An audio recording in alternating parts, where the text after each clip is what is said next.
Assalamualaikum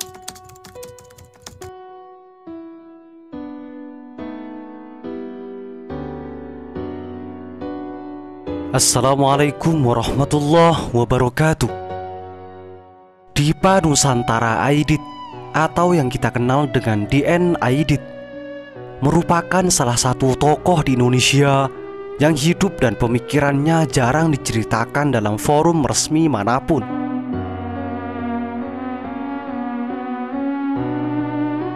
Keterlibatan DN Aidit dalam Partai Komunis Indonesia atau PKI membuat namanya menjadi terkesan menyeramkan untuk dibicarakan. Padahal DN Aidit juga memiliki sejumlah jejak sejarah dan pemikiran yang tidak bisa dianggap remeh untuk membangun bangsa di awal kemerdekaan.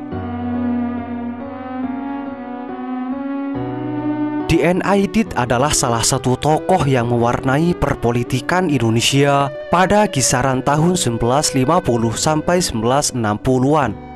Pemikiran tokoh komunis ini dituangkan lewat buku-bukunya yang sekarang sudah banyak dimusnahkan.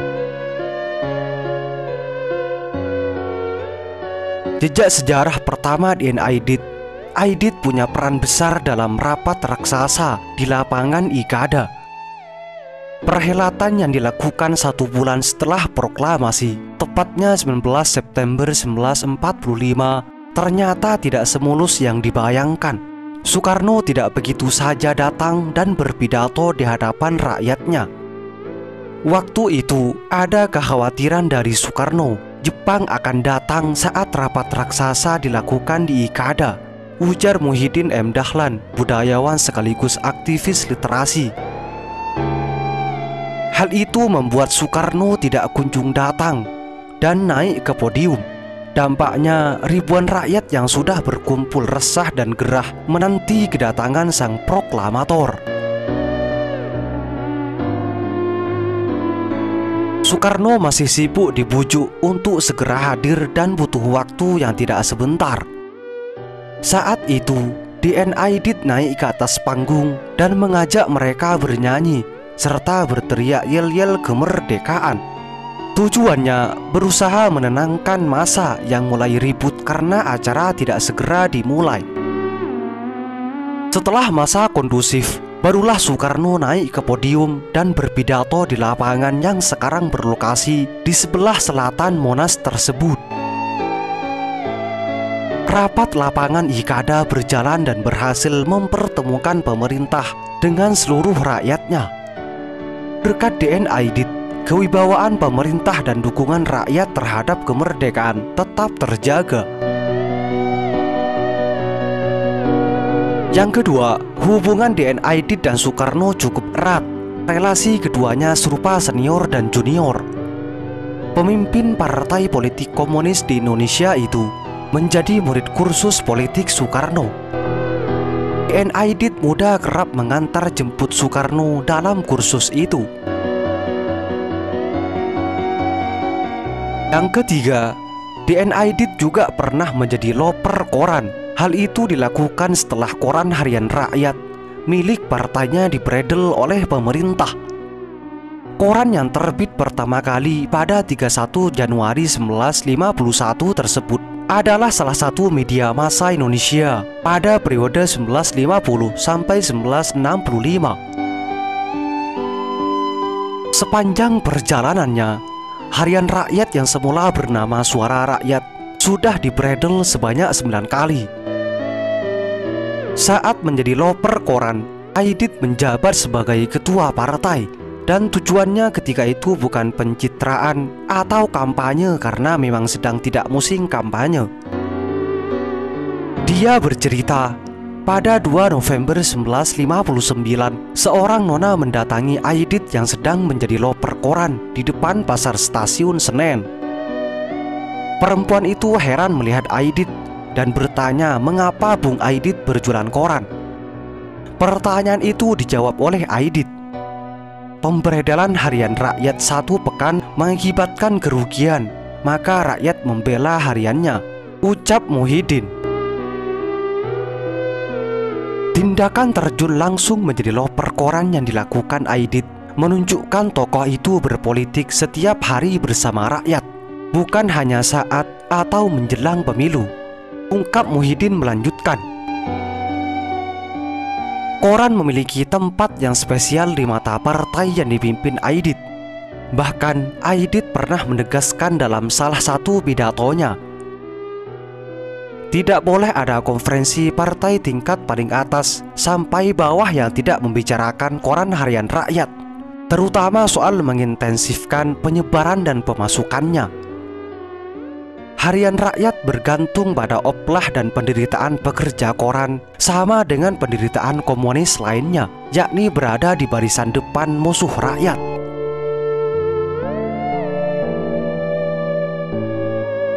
Kemudian yang keempat, Aidit berambisi untuk menjadi pemenang pemilu. Namun hal itu tidak pernah terwujud karena terjadi peristiwa G30S PKI. Sekalipun dia sudah menghitung kekuatan lawan partainya seperti PNI dan Masyumi yang kian lemah, Aidit seharusnya diperlihatkan seperti ini. Dia tidak menakutkan, jangan diperlihatkan seperti hantu, karena semakin terbuka untuk didiskusikan, maka kritiknya pun bisa bermunculan di segala lini, ucap Muhyiddin. Yang kelima, sosok yang militan. Dalam buku 100 Tokoh yang Mengubah Indonesia, karya Floriberta Aning S, disebutkan bahwa DN Aidit dikenal sebagai sosok militan. Karir DN Aidit di PKI mulai tersorot pada akhir 1950-an karena sukses menyingkirkan tokoh-tokoh komunis tua dari partai. DN Aidit dan kelompoknya juga berhasil mengubah kiblat PKI dari Rusia ke RRC. DN Aidit membangun PKI secara militan. Ia menggunakan pendekatan akar rumput, yaitu dengan membentuk organisasi mantel dan menempatkan kader-kadernya dalam berbagai organisasi profesi, bahkan di tubuh militer. DN Aidit juga terbilang sukses dalam mendekati Presiden Soekarno. DN Aidit sempat menjabat sebagai Menteri Koordinator dan Wakil Ketua MPRS. Ia pun pandai melakukan negosiasi dan melobi orang-orang. Hal ini terbukti dari keberhasilannya melobi Soekarno agar mengangkat orang-orang PKI di jajaran pemerintahan.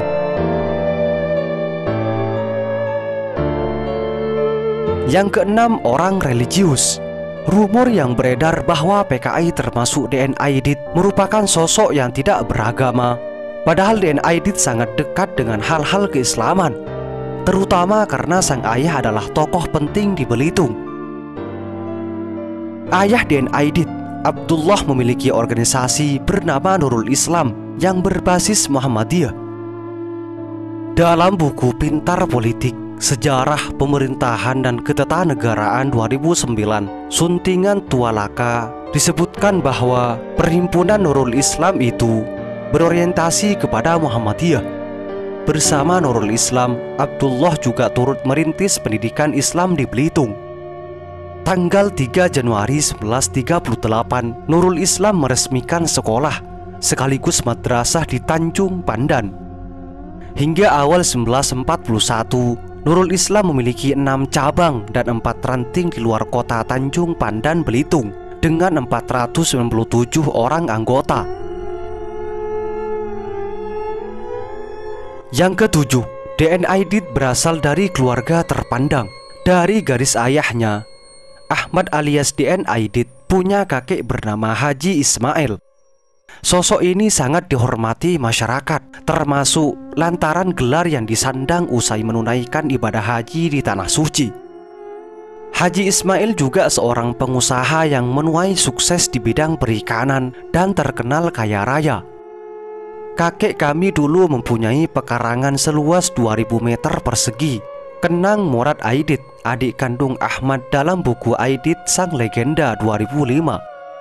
Sedangkan dari garis ibu, Ahmad atau DN Aidit terbilang masih keturunan ningrat. Ayu Mailan, ibunda Aidit, berasal dari keluarga bangsawan.